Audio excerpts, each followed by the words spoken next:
back to my YouTube channel. Nagbabalik na naman po ang inyong lingkod, Hasa26 TV.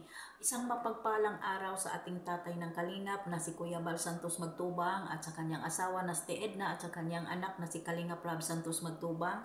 Suportahan po natin ang mga kanya-kanya nilang channel para po marami pa po silang matutulungan ng mga kapwa nating kababayan na nangangailangan po ng tulong. No skip ads po, mga solid Rina at mga solid Kalingap.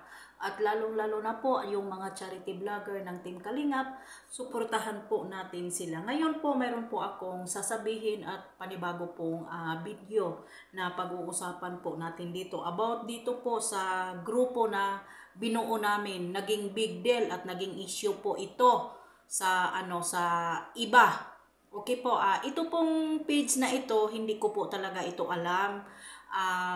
Ginawa po ito ni Mayura Naik TV na hindi ko po alam. Pinaalam niya sa akin siguro mga 1 month before ito nabuo. Sabi niya kasi dati po isa po itong Edrin. Wala pa po maraming hindi pa po maraming mga member. Ngayon po marami na pong member, nasa 6,000 plus na po. Okay po, ito po kasing grupo na ito ay hindi po to nanggugulo at nangingialam po sa mga isyo. Lilinawin ko po, itong grupo na po na Rina Solid Fans Club OFW Saudi Chapter, hindi po ito naging kalaban ng mga Kalingap at lalong-lalo na po sa mag-amang Magtubang. Yun po, binuo po namin ito para po ay makakatulong po kami, pero sa ngayon po wala pa po kaming nabubuo dahil po hindi pa po tama yung mga usap-usapan namin kung ano po ba talaga yung dapat namin gawin sa grupo na yan. At isa pa po, pinagplanuhan po namin ni Mayura Naik TV na pag-uwi ko po ay makipag-meet at pupunta po ako doon sa Bicol kay Kuya Bal, kung saan mismo yung founder na kausapin ko po na dahil ipapaalam ko po sana ito sa pag-uwi ko sa December na gumawa po kami ng team na ganito ganyan para po kahit papaano po ay may basbas po ng amang Kuya Bal Santos Magtubang. Pero naunahan po kaming i-content na ito daw ay hindi nakakatulong o nakakatulong po ba daw ito. Pero ito po kasing ito pong kasing grupo na ito hindi po nanggugulo at hindi po nakig-big deal po sa founder po ng Kalingap. Dahil po ito po, lagi po namin pinaalala sa grupo na ito, sa page na ito, na huwag po tayong maging huwag tayong maging masama or huwag tayong makipag-organize sa mga tao na iba-iba po yung issue. At isa pa po, kahit po tingnan pa ninyo yung loob ng page na yan, wala pong pangbabalahura na nangyayari sa Team Kalingap. Kasi po, ang pinag-isipan po namin ni Mayura sa pag-uwi ko po dyan sa Pilipinas ay gusto po namin buuhin ang grupo na yan na gusto namin ipapaalam ni Kuya Bal at ni Kalingap Rab, pero naunahan po kami ng mga tao na hindi ko alam kung bakit sila nagalit sa Rina and Jomar. At isa pa po, binuo po namin yan, wala pong mga nangyayaring lablaban o laplapan dyan sa team namin o sa grupo na yan. Kaya po ay bugkos po, pinag-usapan po namin ni Mayura na po kaya kung magbigay po tayo ng tulong at po tayo kay Rina para po kahit papaano makabigay naman po tayo ng tulong para po naman kahit papaano naman tayo para gumaling yung bata. Hindi po para makipaglaban, makipagbatuhan ng marami pong issue, hindi po. Ang page po yan ay sinasabi po namin at parati ni Mayura na andito po tayo para po maging good vibes lang, hindi po tayo mag-assume kung ano pa man. Nandyan po si Kuya Jomar para umaalalay po kay Rina, hindi po kung ano-ano pa.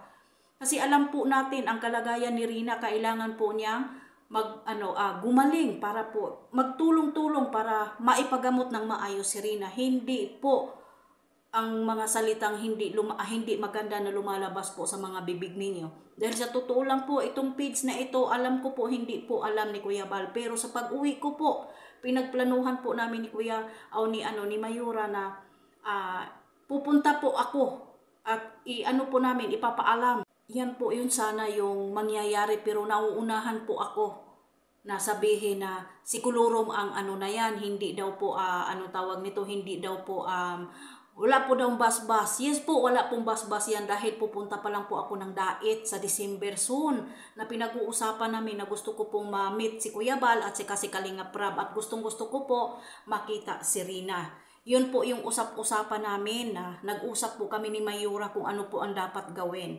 At isa pa po, pinasok po namin bilang admin si Kuya Potpot sa page na yan. At wala pong mga masasamang ano diyan, mga masasamang elemento na sabihin maging kasabwat o ano pa man diyan. Kasi po ang pinag-uusapan po namin dito pag uwi ko soon sa December ay magkaroon po tayo ng basbas ni Kuya Bal at ni Kalinga Prab. Pero wala po kaming masamang intention dyan sa page na yan. At isa pa, hindi po kami nakipaglaban dyan kay Kuya Bal. Yun lang po ang masasabi ko. Ano po namin yan, naitayo po namin ang grupo na yan sa usapan po namin ni Mayura na magbuo kaya po tayo ng page. Pero papaano po? Walang basbas ni Kuya Bal. Kaya sabi ko po, sige, uuwi naman po ako ng December, pupunta na lang po ako sa Dait pag ano na lang sabihin po natin. Para naman po ito sa makatulong po naman tayo kahit papaano kay Rina at sa buong Kalingap na kahit paano makadonate tayo kahit papaano. Wala pong masamang intention yun. Grabe na po kayo grabe na po kayo makapagsalita ng hindi maganda laban sa akin, laban sa lahat. Kung ano man po ang issue diyan sa Team Kalingap at doon sa ibang grupo, labas po kami diyan, wala kaming pakialam kung anong awayan yan. At laging ina-announce namin ni Mayura dito sa aming page na huwag makikisaw-saw sa gulo at sa issue na yan. Lagi po yan namin sinasabi sa aming page at sa aming member. Yun po yan.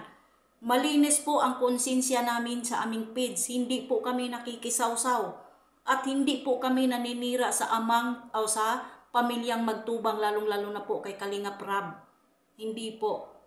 Nagkataon lang po talaga na ang content namin ay si Rina at si Ido noon. At ngayon naman po, nandyan po si Kuya Jomar para umalalay lang. Wala pong ibang ibig sabihin doon. Okay po, hanggang dito na lang po ang aking video. Maraming salamat. God bless po sa ating lahat.